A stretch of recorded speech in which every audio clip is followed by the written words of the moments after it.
प्रीतम नगर में Lord Buddha school में आए, जहां NIOS वोकेशनल स्टडी सेंटर का खुला हुआ है। यहाँ पारंपरिक शिक्षा के साथ रोजगार परक शिक्षा भी दी जाती है। एडमिशन इस समय चालू है 2026-27 के लिए। इस संस्था के CEO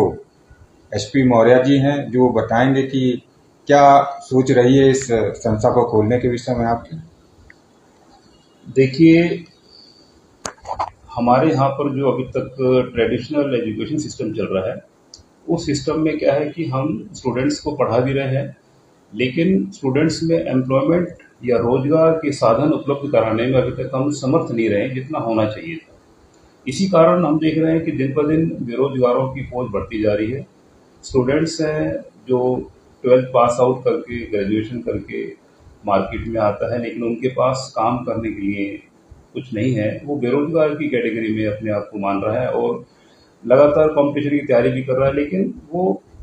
रोजगार प्राप्त नहीं कर पा रहा। तो इस समस्या को पूरी तरह से जड़ से खत्म करने के लिए मेरा लगभग पिछले 15 से 20 साल का अनुभव है कि अगर हम अपनी वोकेशनल एजुकेशन यानी कि व्यावसायिक शिक्षा को जब तक हम पूरी तरह से ठोस नहीं करेंगे, स्टूडेंट्स में स्किल पैदा नहीं करेंगे, उनमें तरह तरह की उनकी योग्यताओं के हिसाब से जो हमारे पास लगभग व्यावसायिक शिक्षा के 80-90 कोर्सेज हैं, हम जब तक उन पर फोकस नहीं करेंगे, पूरी तरह से उन पर फोकस करके अपने स्वरोजगार अभियान को मजबूत नहीं करेंगे, तब तक हम बेरोजगारी जैसी एक बड़ी समस्या पर निजात नहीं पाएंगे। मेरा ये मानना है कि हम अगर विद्यार्थियों को हम व्यावसायिक शिक्षा की तरफ प्रेरित करें और उनको तमाम तरह के उनकी इच्छा अनुसार या जिसमें उनका शौक है, जिसमें वो अपनी रुचि रखते हैं, उन रुचि के हिसाब से यदि हम उनको उनके मानक के हिसाब से अगर हम उनको रोजगार पूर्वक शिक्षा प्राप्त कराएंगे और उनको इस बात के लिए मोटिवेट भी करेंगे कि आप नौकरी देने की बजाय या नौकरी प्राप्त करने के बजाय आप ऐसा काम करिए कि आप लोगों को नौकरी दे पाएँ।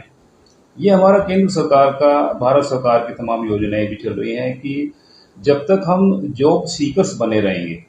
जब तक हम इस समस्या पे काबू नहीं पाएंगे, अल्टीमेटली एक समय आएगा कि हमें जॉब गिवर्स की भूमिका में आना पड़ेगा। जब तक हम रोजगार दे नहीं पाएंगे और केवल रोजगार लेने की लालसा में लगे रहेंगे, तब तक हम इस बेरोजगारी की समस्या पे काबू नहीं पा सकते। भारत सरकार का शिक्षा मंत्रालय एक